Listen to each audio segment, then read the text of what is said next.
With the new event, the Flame of Vengeance in Yu-Gi-Oh! Duel-Links, you are now finally enabled to unlock Kalin Kessler. However, most of his cards are not to be used in the game. The cards you can use are Infernity Break, which you can only obtain one time by leveling up Kalin to level 33. Infernity Necromancer, an essential card in the Infernity Archetype, which you can only obtain once by leveling up Kalin to 35, which is his maximum level by now. Infernity Mirage, which you would only be able to obtain in the previous event by dueling Kalin, which would randomly appear in Yu-Gi-Oh! 5D's world, or during this event by dueling the Earthbound Immortal, or trading it at the card trader EX. Infernity Avenger, which you can only obtain once by leveling up Kalin. However, you can add 2 Infernity Avengers into your deck with Kalin's unique skill. Infernity Guardian, which you can only obtain by leveling up Kalin to level 25. Infernity Beetle, a random drop by Kalin, just like Infernity Mirage. Infernity Inferno, same, a random drop. Infernity Knight, a random drop. Infernity Patriarch, a random drop. Infernity Dwarf, now this card you can actually obtain 3 times by leveling up Kalin. Infernity Beast, a random drop. Phantom Hand, a random drop. Wave Motion Inferno, a random drop. Looking at Kalin's level up rewards, you quickly see we are getting feared Memory Crushers again. His first skill is the set skill which adds 2 Infernity Avengers and 100 Ice Dragon into your deck. Then you will quickly be encountered with Infernity Dwarf. It takes until level 16 till you get the first real Infernity card, being Infernity Avenger. Now with Kalin leveling up, we actually get the first Earthbound Immortal supportive cards, with Earthbound Revival being able to bring back and destroy Earthbound Immortal from the graveyard alongside with a field spell, if any. Further on, we get a set Infernity Guardian, another Earthbound Revival at level 30, the set Infernity Break, and the set Infernity Necromancer. Now I didn't want to talk about the event itself, however, it's perfectly pointing out the cards missing for the Infernity Archetype in the actual game. Infernity General, Infernity Archer, Infernity Destroyer, set Infernity Launcher, and Infernity Reflector, as well as Infernity Archfiend.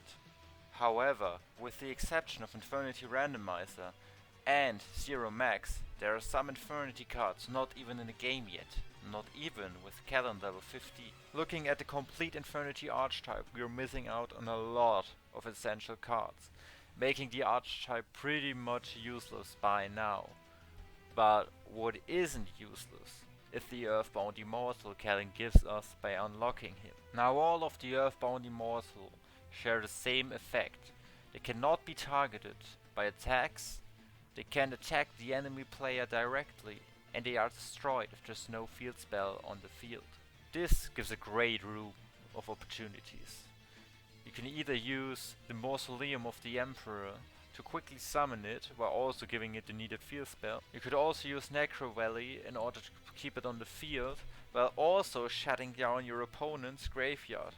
However, keep in mind that your own graveyard is shut down as well. Now we're taking a look at the skills, and Kalin actually comes with a lot of personal skills. One of them is Seal of the Immortal, which is just an Earthbound Immortal support. Upon activation, your Earthbound Immortal monsters cannot be destroyed by their own effects until the end of your opponent's next turn. However, you can only use that skill once per duel. Dark Tuning 100. Oh. This skill adds 2 Infernity Avengers into the deck, the same as 100 Ice Dragon. Handless Combo 100. You have no cards in your hand at the beginning of a duel, but you have 100 Ice Dragon on the field. Immortal Offering. You can just show any count of Earthbound Immortal in your hand and summon tokens equal to the amount. However, you can only summon an Earthbound Immortal this turn. Immortal Charity. I actually do like this skill, and I'm aiming to get it, cause when you have an Earthbound Immortal on the field, you can just set one random good card that supports the Earthbound Immortal, effectively making Earthbound Wave a necessary card to put in your deck.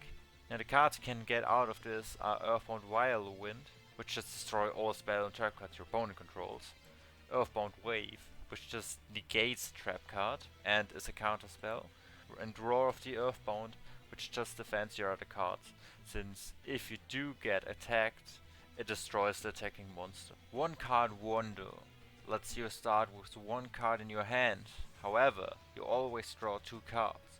Now, in the early game, this seems pretty weak, and it is, but in the end game, it's really strong, since you always have a card advantage over your opponent. Infernity Inferno, which just copies the card effect, to be honest. Wave Motion Inferno, which also copies the card effect, but you cannot use it to discard your hand. Now, I don't really think you can make a good Infernity deck yet. Maybe with a new booster pack, there will be new Infernity support for Duel-Links, but at the moment it's really hard to make any Infernity deck. That being said, I think it was pretty cool for them to add Kalin into the game, but it kinda messed him up since the support is really weak and the only really good card you can get of the Infernity archetype is Infernity Necromancer. I hope you enjoyed this informational video. However, the original plan with this channel for the Duelist-Kingdom Discord server is to review our tournaments and player displays, meaning that we will do some videos on Duel-Links, however our main goal is to review our own server. Once again, thank you guys for watching and see you next time.